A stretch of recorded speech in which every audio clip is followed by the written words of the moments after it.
Thank you for joining us for our episode number 18 of Method in Madness. This is an initiative by Joy of Drama where we try to bring in method into the madness of parenting and teaching and being with children. This is a platform where we talk to experts and veterans from the field of education, social work, child development, and anything that is related to the well-being of children. Today is a special day, and today we have somebody who's very, very special. She is an educator, a social worker, and a child development counselor, and also an artist. Ambika Sen. Ambika Sen graduated from Lady Shri Ram College in 1965 in political science. And then she did her B.Ed from University of Bombay. And then she worked for 20 years at Bala Mandir, Chennai, a home for destitute women and children, and subsequently taking on the responsibility of running the primary school at Bala Mandir. Ambika co-founded Whitefield Rising, a charitable trust based in Bangalore that works on a broad spectrum of social issues, including health and sanitation, garbage recycling and segregation, environmental awareness, and education. Born a couple of years before we got our independence, we have Ambika Sen today with us. Good evening, Ambika, and thank you for being here. No, my pleasure. Thank you. Totally my pleasure. So for all our viewers who are watching us, we are going to speak and converse for around 45 minutes. And then the comment section is open for the live chat, and you can keep putting in your comments, sharing your views, and engage with us in the conversation. And then the last 15 minutes, that's around 7:45 to 8, we are going to take your comments and your messages and questions, if any. So thank you, Ambika ma'am, for coming in. And yes. Happy Independence Day to you and of course. Thank you so much. Thank you. Yes. Yeah.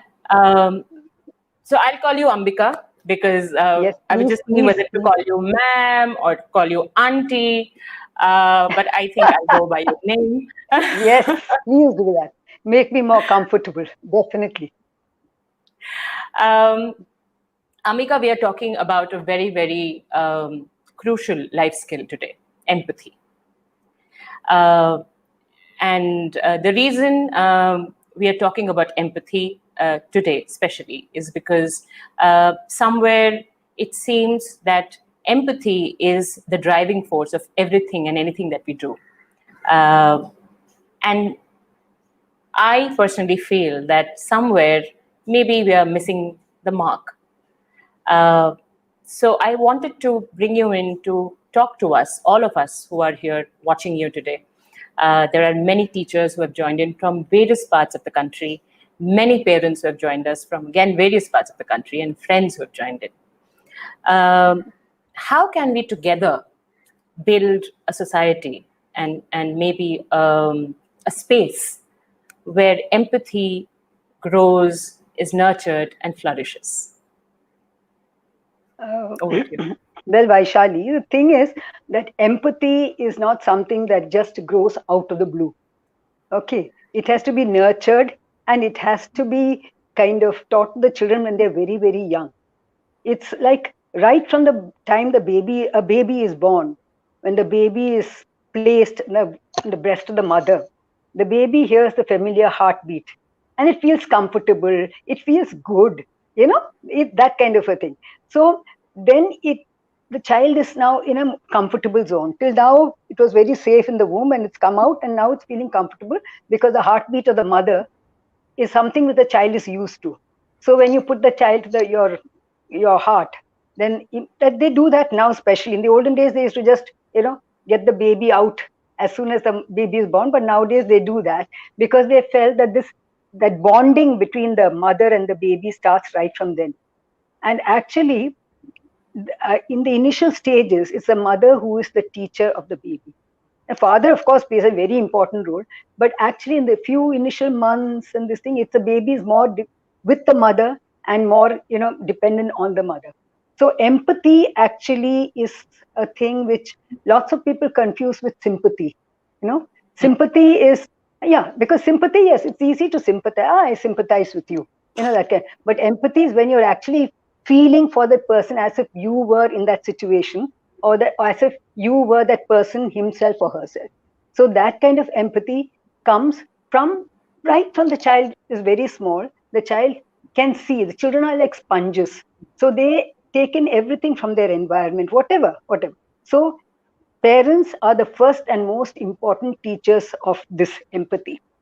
And as they grow older, as they build up this empathy, which gives them a sense of self, a sense of uh, being being, it doesn't have to be someone great, but they are very balanced, and they know that they are accepted for what they are. They know their limitations, they know their expectations, etc. So they're a very well balanced person. And this empathy grows, as I said, right from childhood. And parents are naturally their first and foremost and most important teachers of this particular. Now the thing is, this empathy, as they grow older, you will see that even when they go for jobs and stuff, children grow older and go for jobs and stuff, there is something called intrapersonal and interpersonal intelligence. There are so many various intelligence. Emotional intelligence comes in this intra and interpersonal intelligence. Now when you say interpersonal, it is the person is able to quickly make out from the gestures, from the voice modulation, from the facial expressions of the person in front of them. Very quickly, they're able to know what the other person is feeling. They know that. And intrapersonal is when the person, the child, or the person himself or herself is able to be very confident, will know what their weakness and their strengths are, will know how to deal with their emotions and their feelings and their insecurities if they have any. So all these things are interpersonal. So whenever you go for a job, it's lots of questionnaires and all that you'll find where they're testing this interpersonal and intrapersonal skills, which is actually emotional intelligence. And this emotional intelligence is built up in a child very surely, but very gradually, right from childhood. So empathy now, see, in today's world, I find consumerism and things have totally overtaken this feeling of empathy. There was a time I remember when this is a personal anecdote, when my nephew, he was watching a lot of, he's small, just about 3 years old. He was watching a whole lot of these things where he was abroad for some time. There's a bit of violence and this thing, I think he was not monitored properly.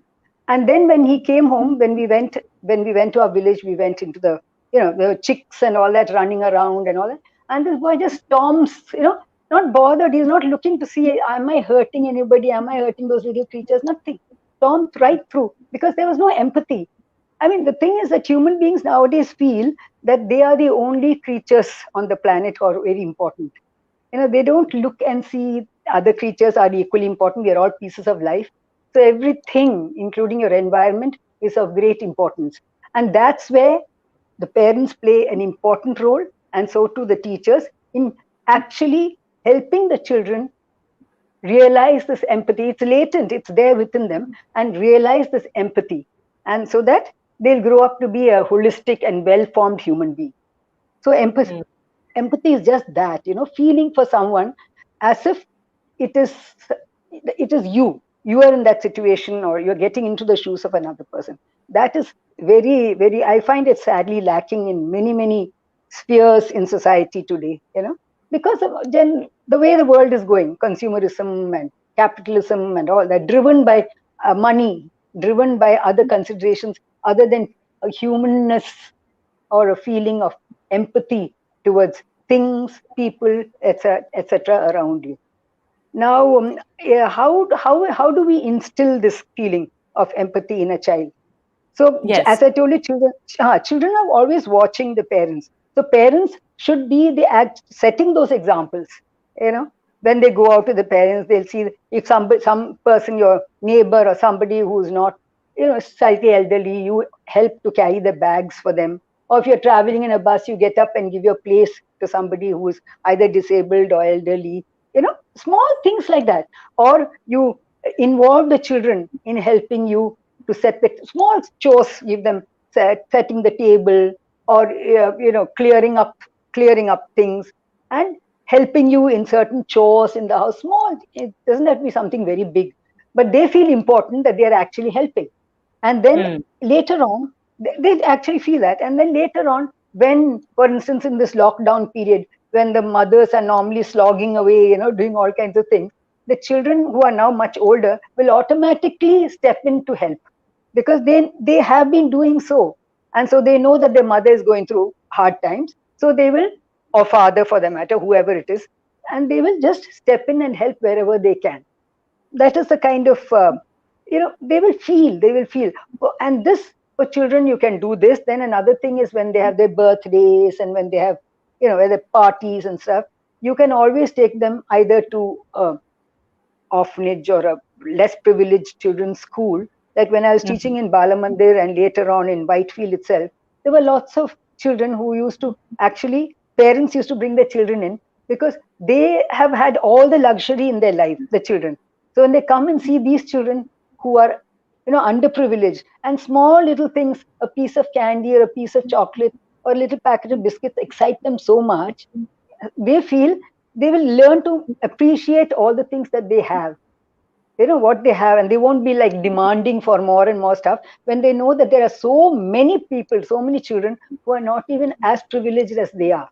So it's Yeah. important to involve the children in these kind of things, take them out to this, then take, yeah. So, Yes, Vaishali? Ambika,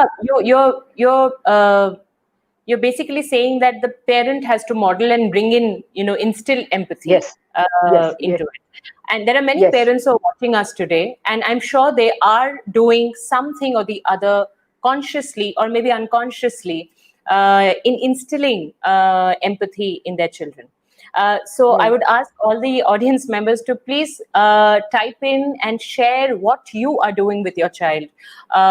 Even if you're a teacher, what are you doing with your students to kind of preserve empathy? Because today the topic of our discussion is actually preservation of empathy in children. So I'm sure all of you are doing a lot of things at your end. Why not share with all of us so that we have a collection of ideas, and then all of us can together maybe borrow each other's ideas and apply them. So please type in, everybody, what are your ideas of instilling empathy in your child or children? Ambika, you spoke about existing together or coexisting. This whole idea of coexisting is somewhere we are losing this awareness of coexisting. You have worked for so many years, at an orphanage, and with women, also with destitute women. yes, yes, So when we say that coexistence is very important, how can we build a space where not just human beings and other human beings, but plants, objects, things around at home? Because right now, during the lockdown that we are in, we are actually coexisting with not just our parents, not just our grandparents, not just with our extended family, our pets, but our chairs, our tables. So somewhere it draws my attention to awareness. Please tell us something, where we can maybe consciously build our awareness during this time, during the lockdown period. Yeah. So this awareness, again, as you're talking about, is something which, when you're a parent, you have to sit and talk to your children about it. And of course, set examples. Set yourself. You are the model, and the children are observing you. So they are seeing how you are carrying on with the work in the house, what you're doing to the things, So you can always give them responsibility. That's very important, to give children responsibility to look after certain things. Maybe it's just a plant, or plants in your bag, like daily watering the plants, snipping off the dried leaves, etc. Looking, actually looking after the plants, and say that these are your babies now. You have to look after these plants. So they'll feel responsible for it. Then you'll see automatically they'll be going and checking, because children are very, very given responsibility actually at a very young age. They respond beautifully because they take it very seriously. See, when you're much older, you become blasé. Yeah, that kind of. But when you're a child and you're given these responsibilities, or you can say your bed. You make your bed, then you see that it's neat and clean, or you dust your room. Small little chores. It doesn't have to be something huge and big. So they'll know that these things are. And why are you doing? Because you should be aware of these things which are in your space, and how are you going to look after it? And it is your responsibility to do so. So it is for the parents again, because here now we can't be talking about teachers during lockdown time, because teachers are online, they're giving online classes, Yes. etc., etc. But why otherwise, in a normal school circumstance, in the normal time circumstances, etc., the school and the teachers have to be an extension of the home. They can instill the Yes. same values in the school also, by taking children for treks, and making them aware of giving, by roster, giving them responsibility to look after certain things in the classroom, and drawing. And it's very important, there are some children who are shy, there are children who are reticent. It's very important to draw them out. And there are children who are exceptional. There's this example I can give you of in my class. There was a mildly, I think it was a fourth grader. Yeah, fourth grader. Mildly autistic, not hugely autistic, but since Balamandir was a very inclusive school, okay, so we had this child in. He was mildly autistic, but very, very fast in his work, especially maths. Okay, so Okay. he would finish his work very, very fast and be very easily distracted. Then he'll distract the others who are there. He'll either be walking around or do something and say, "But Ajit, have you finished your work?" "Yes, ma'am, I finished." And sure enough, he has. But when he went out to play, he was not very social. I mean, he did not play, and the children knew this. Children find out very fast, all this. So they were kind of getting their back on him. They would not include him in games. They would not include him in things, and they would just leave him out. He'll be on the periphery somewhere, and these children will be all playing. And I noticed that this child is not joining in. So when I asked, I said, "Oh, ma'am, he can't even throw a ball properly. Oh, ma'am, he can't even do this." But I said, "But you have to teach him. You are supposed to be his friends. You're supposed to teach him, include him, and then he will learn." Just like then in class, to help this boy not be so distinct, what I used to do is let him finish his job, and then the few who are not weak students and who are not able to understand, etc., I used to give him the responsibility. Say, "See, in the end of this period, I want you to make them understand this concept of this thing. Okay, just be with them and make them also involve them, and actually be with them and help them along." So it worked beautifully. Then those children felt, yes, he's helping us and he's doing this. So we'll also help him late, in his other activities, which he was not so good at. So it worked. That teachers have to be very sensitive actually to try and draw out the shy children, give them work to do, make them read, come out in front of the class and read a story or a poem, So or that the other maybe children so that the other children are empathizing with the yes, yes, one. yes, with that child, because Mm. otherwise that child is left out of things. Just there are many people who just are not, some teachers who are not able to pick up these signs, these things that some child is not actually uh, involving in the activities in class, etc.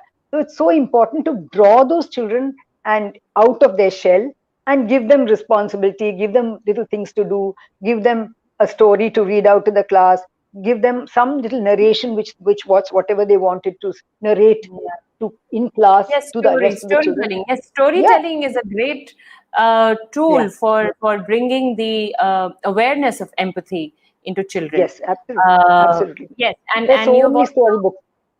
storybooks and also theater Yes, to an theater. extent Yes, where when absolutely. you take Role children play. to Role. Yes, yes, yes. Role. See, the thing is, role play is so important. We like when we were teaching parenting and child development, We use role Mhm. play as a tool to teach, Mhm. to show teachers as well as parents how to actually, for instance, it was like labeling a child is total taboo. Mhm. You like, you are so lazy, huh? You're so Mhm. careless. Now, these are things which normally is, why have you done your homework so bad? You're very careless. And this, the teacher says in front of the whole class, the child feels so small. You know, Mhm. the children don't like to be talked about in like that in front of the other thing. If you feel that the child has done something, you call him aside and talk to him one to one, and not that you are up there and he is down there. You sit him down, eye to eye contact, and try and talk to the child. As parents also, children, there are many times when the child doesn't want to say, oh, I hate you, I just don't, why is that one's mother is like this and this one, man, why are you like this, why are you so so the thing is, the child is not at that moment able to Mhm. recognize that emotion. So you give a label. So you're angry, is it? That's why you're saying all these things. You're angry, is it? Then the child will know that this feeling which he or she has is anger. So yes, I am angry. Then what are you angry about? Then you sit and have a conversation about it and see how you can sort out this thing.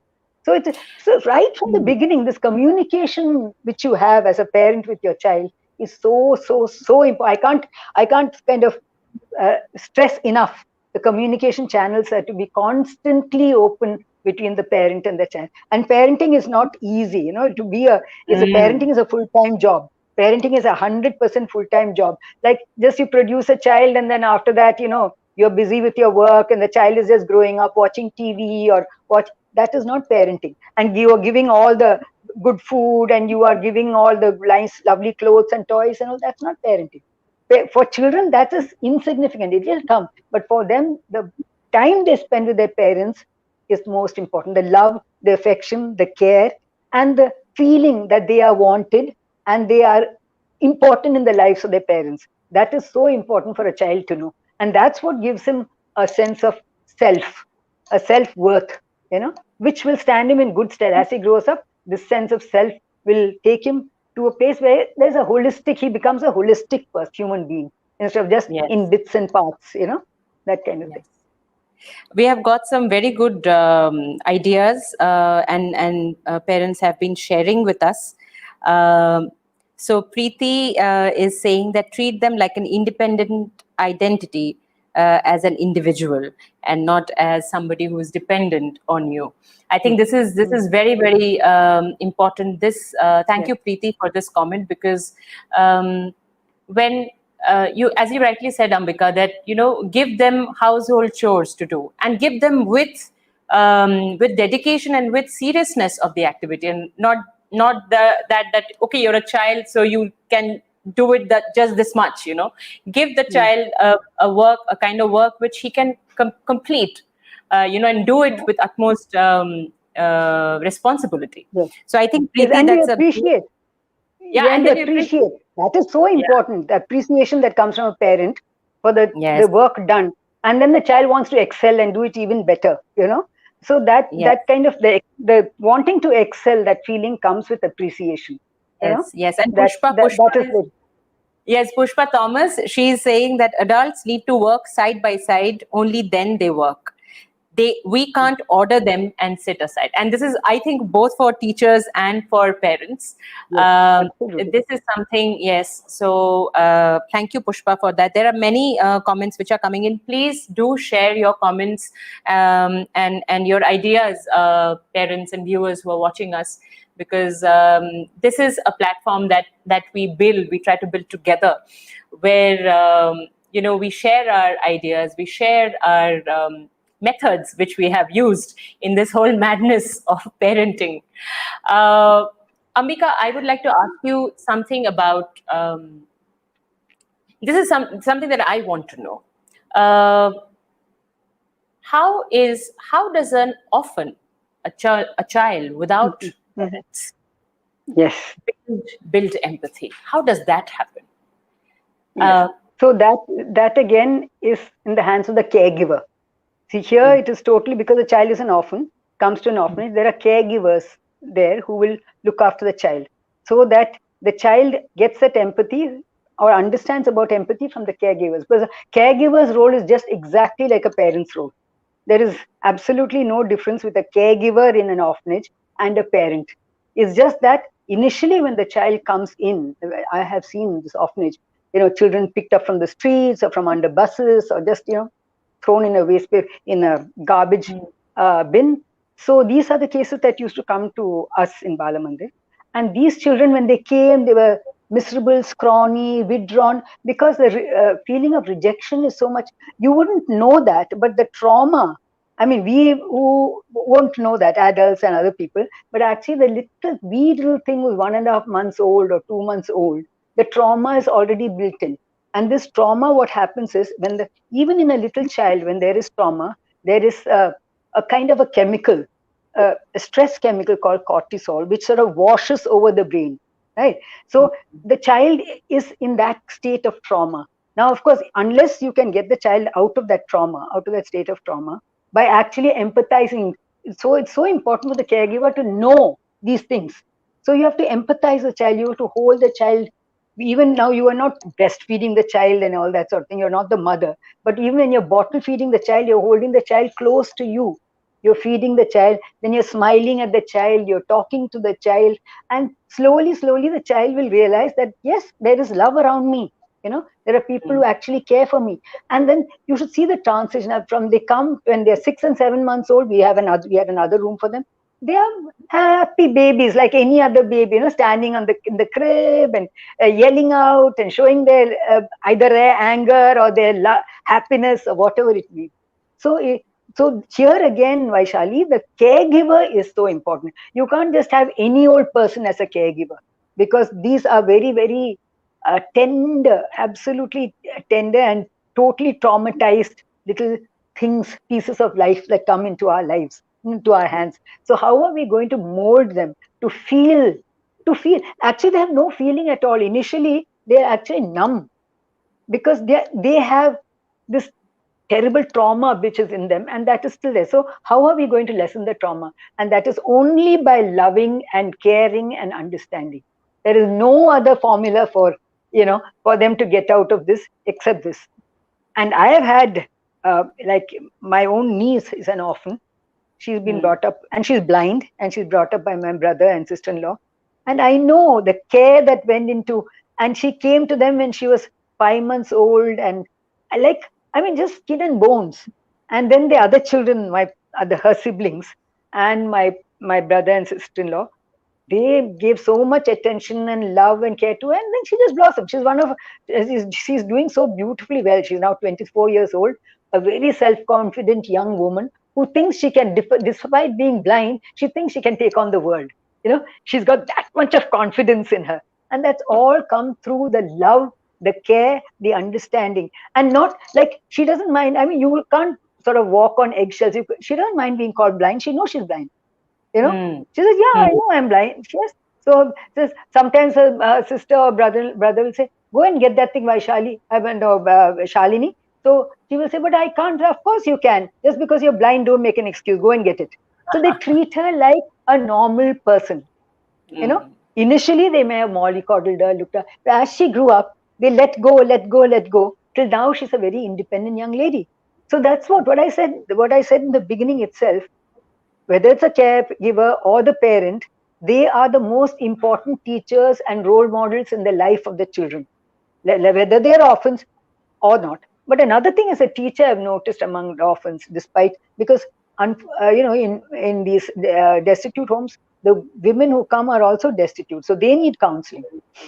For them to be able to look after children and to give that kind of love, etc. They need counseling. So when they are counseled and then they understand the role they have to play, then they play it beautifully. Then these children become their children or grandchildren or whatever it may be, depending on the age of the caregiver. And they really look after them well.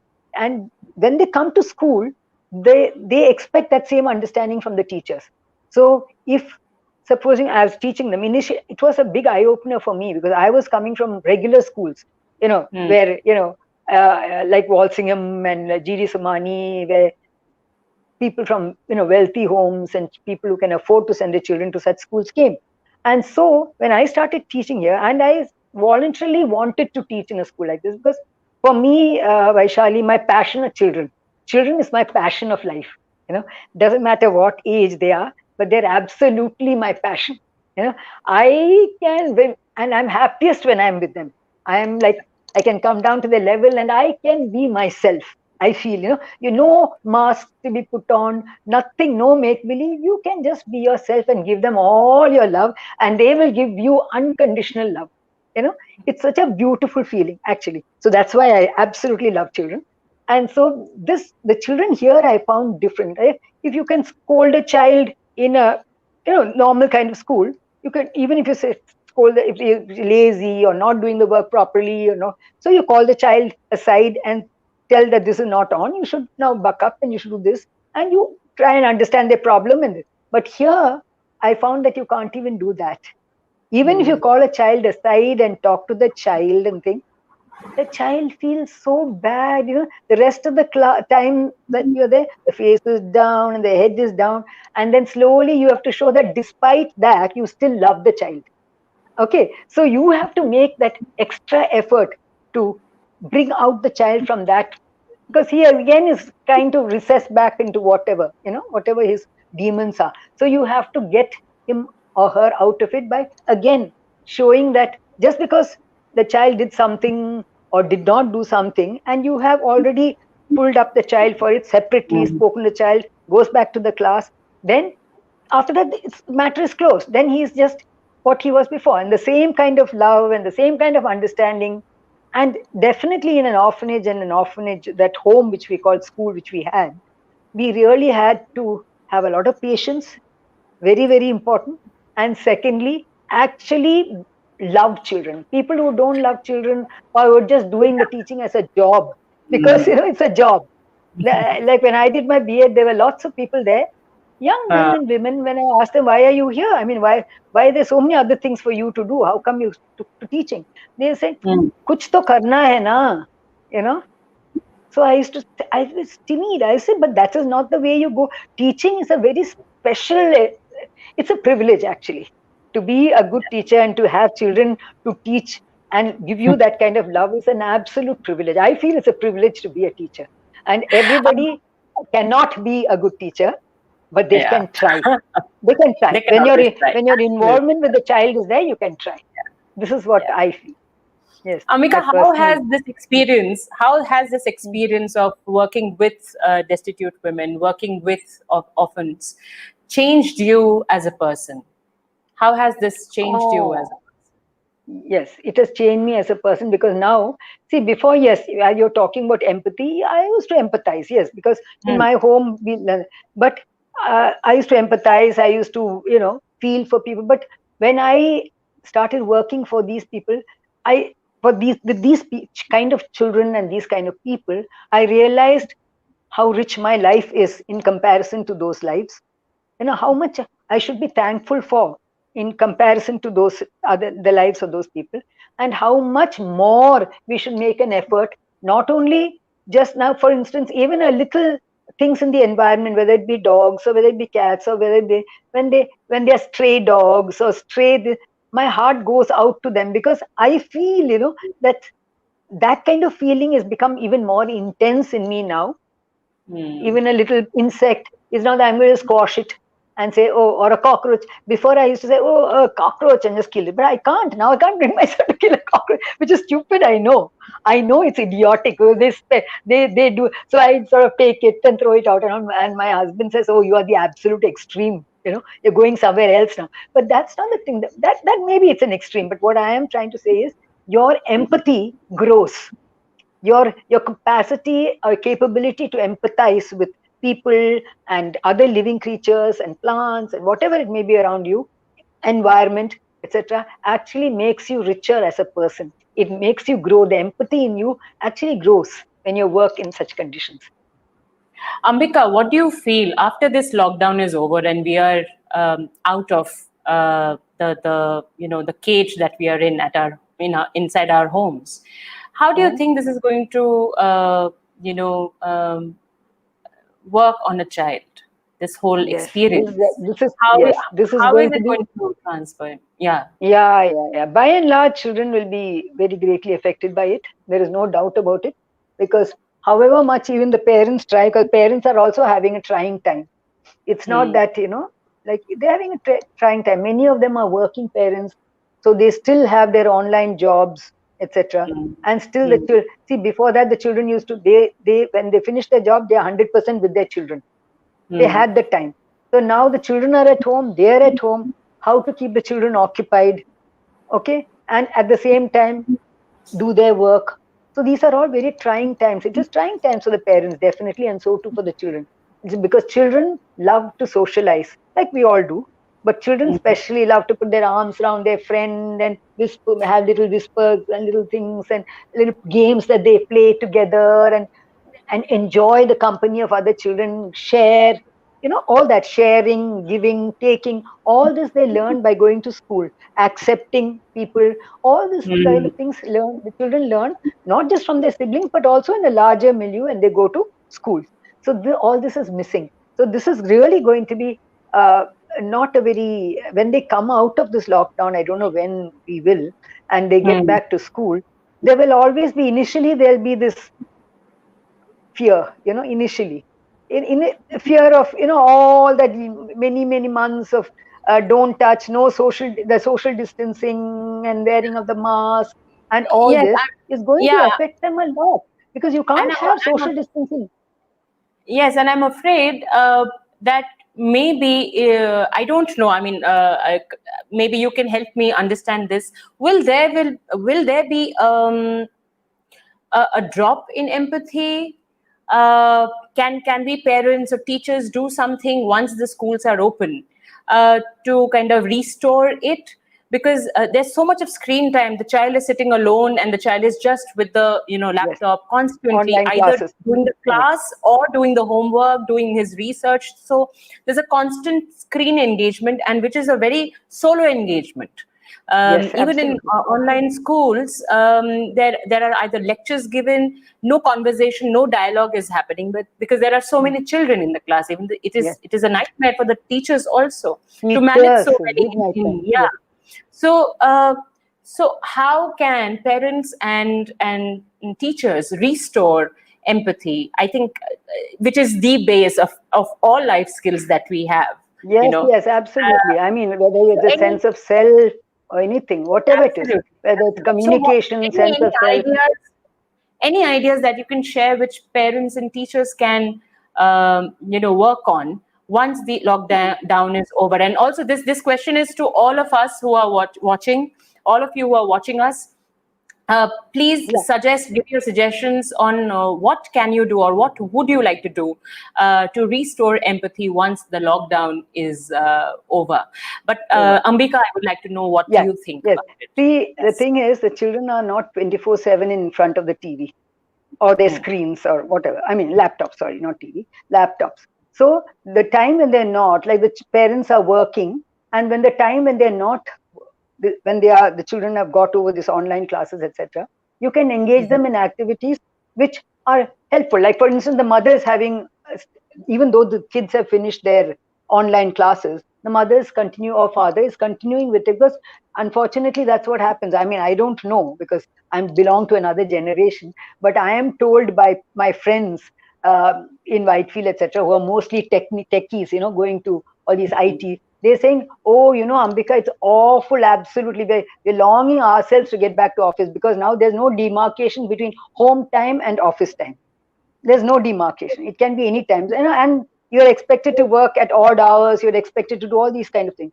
So if till now, before the lockdown, you have brought your children to be more cooperative, more understanding, etc., more understanding of everything around them, then they will automatically take up. You can give them. So today, mama's office hours are getting on to be this thing. Why don't you lay the table?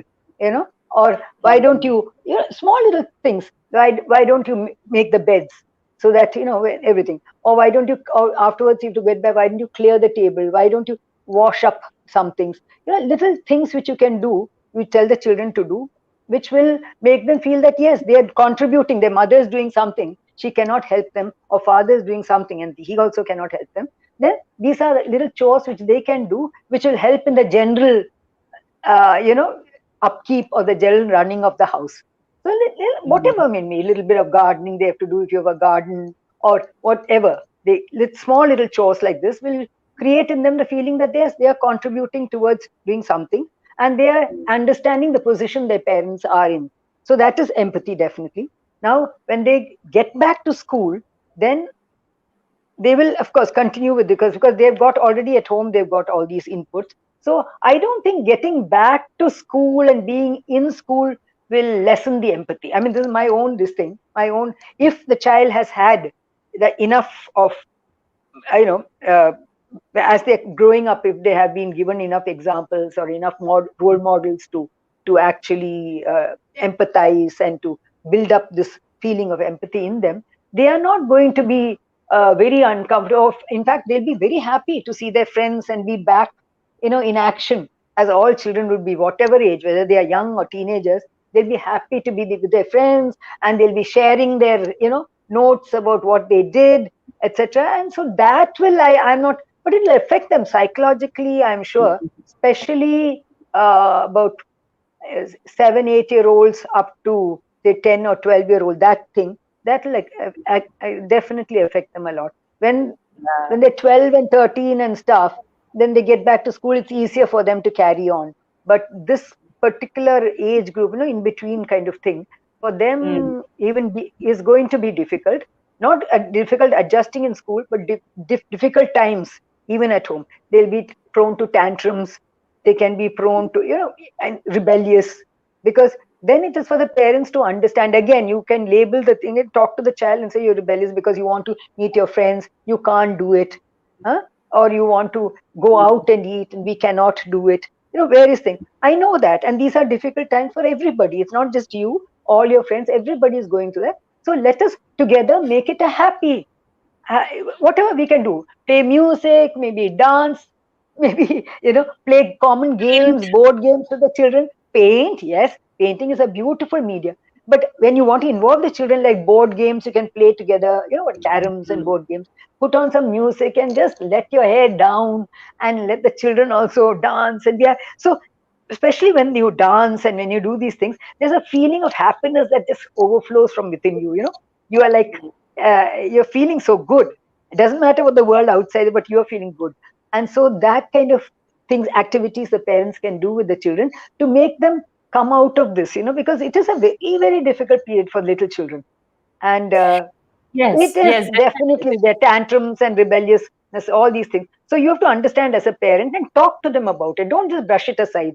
You know, parents should not any feeling for even a child of fear. Say, supposing Mama, you and Papa and I, we get this particular COVID thing.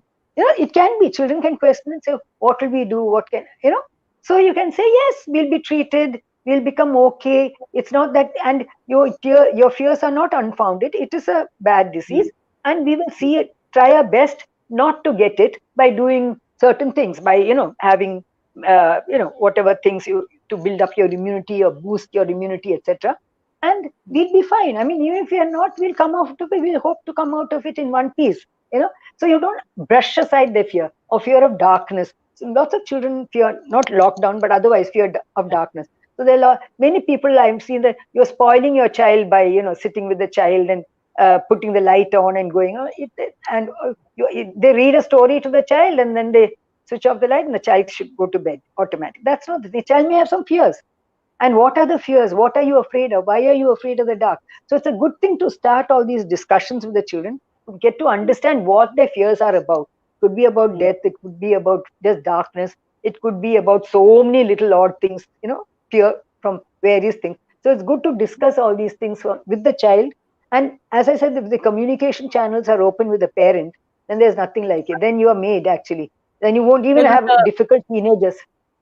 Otherwise, the thing teenagers is, can be very.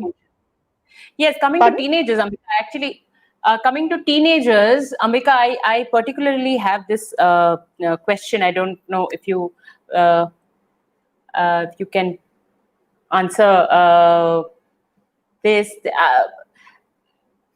The teenagers, some of the teenagers they show a lot of lack of empathy. Um, they will not care. I mean, a don't care attitude. Even this word, I don't care. I don't care. This But this tell me phrase, something, this Vaishali, I'm phrase, sorry to interrupt you here. I'm sorry to yeah, interrupt you here. I'm sorry yes, to interrupt you sure, here. sure. Note, I mean, I know many parents who are, all these communication channels are open, and this Mm, feeling of empathy is inculcated in the child right from the beginning. They don't grow up to mm. be teenagers who say, I don't care. In fact, when I was in Whitefield, I But had so many what people if who there are but what if, Ambika, there are parents who are watching us right now, okay, and Mm, they have teenagers who have somewhere lost a little bit of empathy on the way. Is there mhm. any way to regain it back? I mean, what can a parent of a rebellious teenager who is completely, doesn't want to engage in any kind of empathetic, conversation or activity? What can a parent or a teacher do when he or she is with a child who is completely averse to any sort of empathy related matters? Yeah. Uh, So here again, very important to talk to the child. See, mm, you have to, as a parent, it's your responsibility to find out why your child is like that. Why is he rebellious? Why is he got these like I don't care attitude? But why? And of course, he may say, no, I don't think you'll understand. There's no point talking to you about it. I mean, children can be rebellious and say, but you say, have you tried me? Just try me. I mean, let me also sit down with you and understand what your problem is. There is no harm. I said there's no harm in admitting that you were wrong. A parent or a teacher also can admit that they're in the wrong. There's nothing, in fact you should. And that you will gain so much of respect in the eyes of the child. You say, yes, yes, maybe I've done something wrong. In bringing you up, I've done something wrong, where now you feel that you don't care. So but why? I care, and I care about you. So let us talk through this and find out why you are feeling the way you're feeling. And then if you open this slowly, and the child will come out. Even a teenager will like to talk about this, because they'll say, "Oh, we talk to our peers, and that's so much better than talking to our parents. They understand us better." You know, and no point talking to you people. You will never understand. But then, have mm, you even tried? There may be parents who don't understand. I'm not saying that they aren't, but normally parents want to help their children. No parent yes, will want to see their children just doing what they like and couldn't be bothered about what they're feeling like or what they're doing with their life. All parents want their children to do well in their life, to be a holistic individual, a good human being. These are things, values which all parents want in children. So it's very important to talk to the child. If you don't talk to the child and you brush this problem under the, oh, my son can't be bothered, or my daughter can't be bothered, she's like this, she leaves her room untidy, and she does this and she does that, and she doesn't listen to me, and she just walks out of the house. So these are all behavioral problems which have come through the years. It just didn't start today or yesterday. So where is it that, and you may have gone wrong. What is the harm in admitting? There is no yes, harm in admitting that you have done something wrong. So let's talk about it and see where we can bridge that. How much you can go, how much I can come, and how are we going to bridge this gap which is between us? Because firstly, you must make the child, because I love you. You are my child, and I absolutely love you. So I like to know. So don't think I don't love you. I want everything good for you in your life to happen. So let us see where we can meet, which is the meeting point, and how we can get over it. See, there's a very how children are so observant. As I was saying, when I was in school in Whitefield, in the government school, I was teaching them about garbage segregation, and so we said, okay, we'll take some children bought some peels and all that, and we put it into one bin with compost, and another one mm, we put paper, and we put plastic, and we said after a month we will open it and see, and you'll see that this kind of composted, and this is going to be there for millions of years, and it will leach into the ground, and the groundwater will be. Oh, I was just telling them all these things. And so paper mm, and all that we shouldn't use. Why? If you all of you all must bring your own handkerchiefs along. If you want to blow your nose or wipe your hands, you must get your handkerchief along, and you should not just bring some tissues and something and you think they can just throw it around, that you're going to add to the mess that's around. So I said all that, and next day accidentally I put my hand into my pocket and took out, and out came a paper tissue. I was horrified. And you won't believe, the child was so ready to pounce on, ma'am, paper tissue. Oh God, I could have. Well, I said, oh my God, I'm so sorry. I maybe some Yes. time ago I put it inside my pocket, and I'm so sorry. I totally agree with you. I am in the wrong. I shouldn't use this, and I shouldn't be, and because after talking to you about this, last thing I should do is use a paper tissue myself. So, so I was like This horrified. happens. Yeah. Children are Yes. so receptive, they can really just catch these signals, and they like, they just in fact waiting. And then you should see them, oh, it's okay, ma'am. Once I had apologized to them, they, oh, that's okay, ma'am. It's perfect. Somebody must have put in your pocket. I said, no, I think I may have put in my pocket myself. No, but ma'am, it's okay. No, now we won't do it again. No, I said, no, never again will I do this. So you come down to there is no harm in apologizing. You know what I mean to say? Whether you're a teacher or you're a parent, there's no harm in saying you're sorry for Accepting what your has fault. happened. Yeah. Saying sorry Yeah, or accepting your absolutely. fault. Absolutely. That's the way forward, actually. That is the way All forward. right. Ambika, we have come to an end of our conversation. I would like all our audience members to please start asking your questions if you have any. I'll quickly read out a few comments over here. When we were talking about what is going to happen post-lockdown, Shriti Shaji, she's saying that the kids would be eagerly rushing to the world of friends, but they will not be able to be in emotional touch soon after because they are technically emotional. I'm not Technically, too sure. No, I'm not too sure what she's trying to mean, but I feel that what she's saying is that immediate emotional bonding might not happen after they go back to school. uh, I yeah, mean, that again depends, as I said, because that fear of social distancing and mask wearing and all yes. that will be still hanging heavily on their minds. So initially they may be a little reticent and a little, but by and large, most children will just, as she said, rush out to meet their friends, because that's what they're waiting to do in any case. We have a So question, Ambika. Uh, Press Mata is asking, please, if you could tell us your name, it'll be great. She's asking, foundation to teenage lies in the younger years. Can yes, corrections be made if parents missed out during their younger years? I think we addressed that absolutely. question, that Yes. talk. Absolutely, absolutely. That's not difficult at all, because a child is still your child. It can be anybody else's child also, but I feel, like at least empathy can be built with your child, isn't it? Even if you are not able to build it with other children, but at least make a start.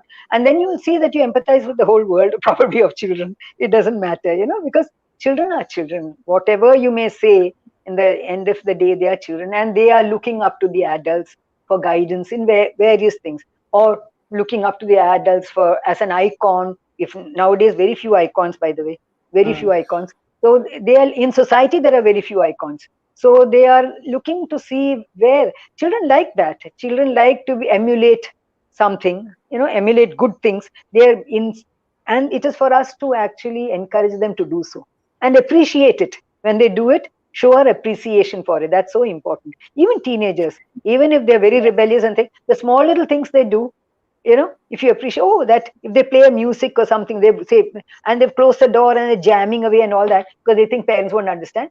And when you open it, hey, I heard that was lovely. Can you play it again? It's a beautiful piece of you played. Or something like show your appreciation, and get them to start being with you in this journey of life. After all, it is a short journey, and if you make it beautiful for them, then they grow up to be beautiful adults. We have Parneet Chahal. If you're here, Parneet, thank you for that amazing comment. He's saying that empathy, once inbuilt, doesn't go fast, and I truly believe in it. Totally agree. I totally agree. Absolutely. So that's why the Yes. tender young years are so important in building this. By example, by parents by example firstly you show empathy towards the children, their feelings. You label their things and show to them so they understand. A label doesn't mean calling. What I mean to say is, if they're angry, say, oh, you're angry, isn't it? You're angry, right? That's why you're saying all these. So you are trying to bring out those emotions in the child and understand it.